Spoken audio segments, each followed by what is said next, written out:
held the line. Ultimately, the bank took those properties back because he couldn't pay for them. Yeah. And now the bank has to sell them, but there's still no funding, or very little funding, for new buyers to buy properties and get mortgages. And so the only way you can buy those properties is cash. We hear Barack Obama putting federal dollars behind green projects that will create new jobs. Others are afraid that that's not going to come quickly enough and that we need to support some more traditional areas, for example, traditional energy, oil. And this gets into a political issue as to what the Democrats think and what the Republicans think about whether you should go to the traditional sources or whether you should be bringing up new jobs. But we are so limited by our current position with respect to laws that it's very difficult. Applied Sciences is the biggest developer of solar panels, of manufacturing facilities for solar panels in the world. Of all the manufacturing facilities they've built, which means jobs, they've all been built abroad. None in the United States. They've been built in Germany, in China, in India, in Taiwan. Why are they being Korea? Why are they being built abroad and not in the United States? Because all of the conditions that enable these manufacturing facilities to blossom are met by standards in those countries that aren't met here. For example, all of those countries will buy the power produced by those manufacturing facilities at the current markets. There's no national rule in the United States that happens. So it happens in Japan, Korea, India, all those places.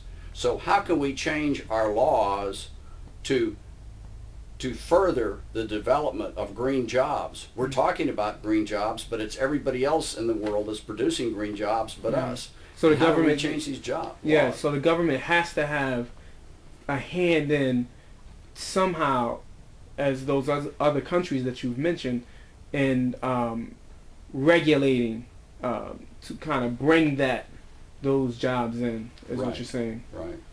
Wow. Absolutely. Wow. Director of leasing for several downtown office buildings with a major company out of Chicago.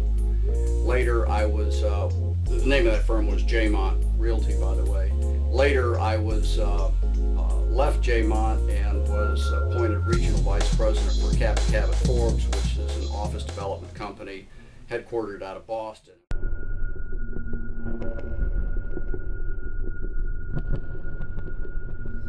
Years of teaching economics at George Washington University. Okay.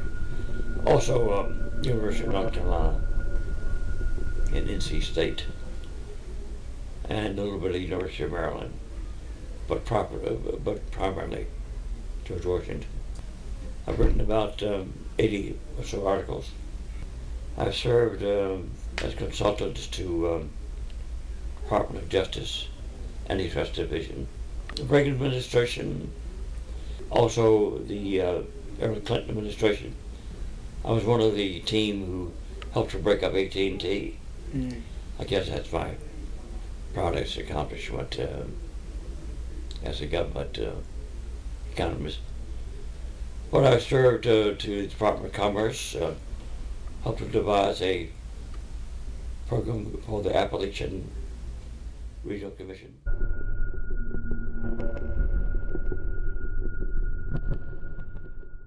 We're going to have a hard time coming back to full employment.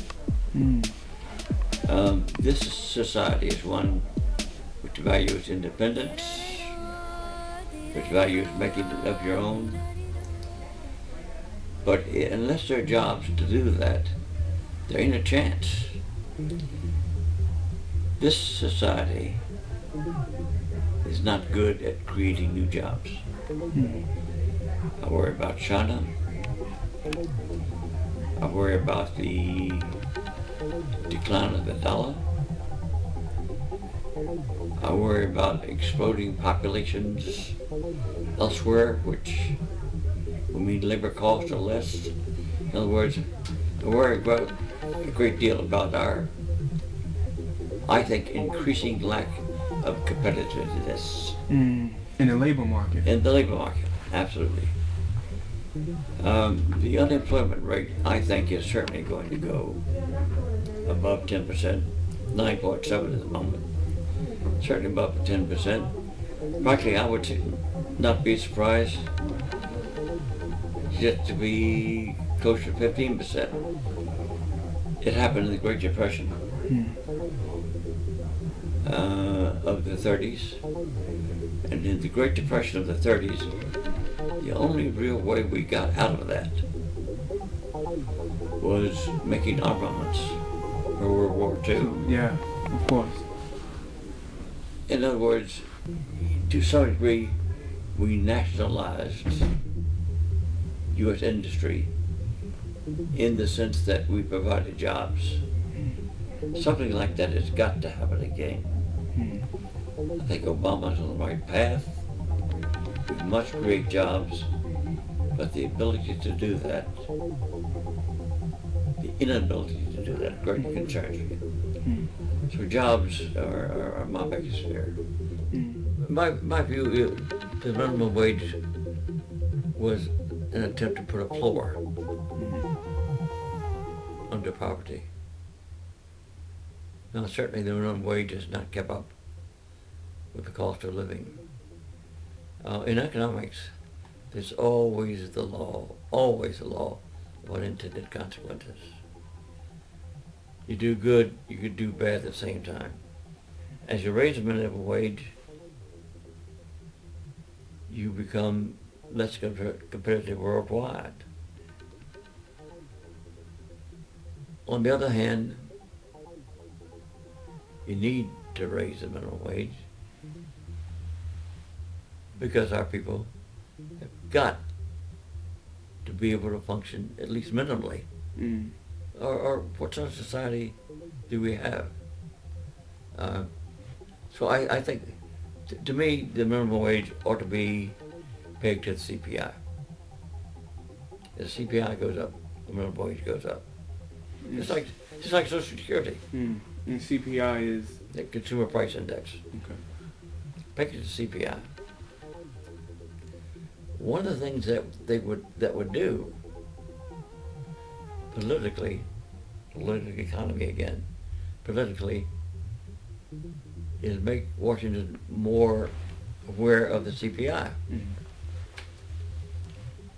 Because if the minimum wage is going to go up, the CPI goes up, then it's a great incentive not to let the CPI go up. If you did that, I think it would be fairer.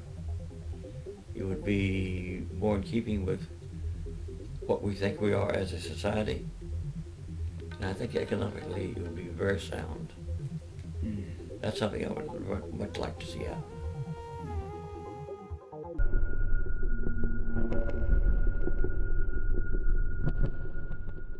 When I was a younger man, there was an expression that was quite common, and it was, let the sleeping giant sleep. Meaning, if China ever awakens, we're in great trouble. Wow. China has now awakened. I think 10 years from now, maybe less, certainly not longer than that, they will be the world's leader. And economics, my presumed specialty, is correctly called political economy. You can't separate economics from politics. So if they become the world's leader in economics, they're going to be the world's leader, particularly in politics also. And that means a second